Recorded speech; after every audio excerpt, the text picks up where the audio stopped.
আজকে হাঁটতে হাঁটতে নার্সারিতে চলে গেলাম। ভাবলাম যে কিছু গাছ কিনে নিয়ে আসি, কারণ গাছ কেনা তো আমার একটা স্বভাব হয়ে দাঁড়িয়েছে। তারপর ঘুরে ঘুরে আমার সেই গাছগুলোকে খুঁজেছিলাম। আমি যেই গাছটা কিনতে গিয়েছিলাম সেটা পাইনি, কিন্তু অনেক ফুল গাছ দেখে আমার খুব ভালো লেগেছিল, যে ইচ্ছে হচ্ছিল যে সবগুলো ফুল গাছই কিনে নিয়ে আসি।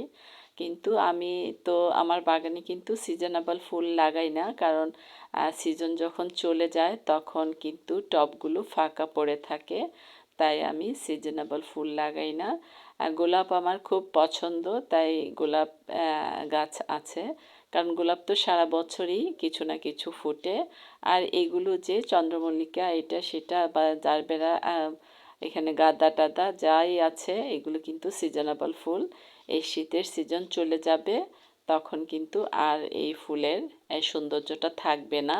তাই আমি ফুলটা কমই লাগাই, ফুলটা আমি অ্যাভয়েড করি, কারণ আমার বাগানে সবই পাতাবাহার জাতীয়। আর যেই গাছগুলো সারা বছর টিকে থাকে সেই গাছগুলোই কিন্তু আমার বাগানে আমি লাগাই। ফুল যদিও আমার কাছে খুবই প্রিয়, তারপরে আমি ফুল গাছ খুবই কম লাগাই। তাই আমি ঘুরে ঘুরে এই সবগুলো ফুল দেখছি, ভীষণ ভাল লাগছে।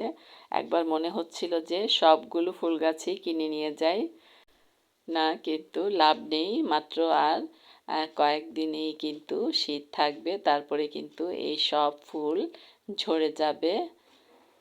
তাই ফুল গাছটা আমার বাগানে খুবই কম আমি লাগাই। তারপরেও ফুল তো দেখতে সবারই ভালো লাগে, তাই ঘুরে ঘুরে একটু দেখলাম, খুবই ভালো লাগলো। আমি প্রায়ই নার্সারিতে গিয়ে দেখি যে কোন গাছটা আমার নাই, সেটা কেনার চেষ্টা করি। এখানে যত পাতাবাহার আছে সবই কিন্তু আমার আছে, তাই এখান থেকেও কিছু কিনতে পারিনি।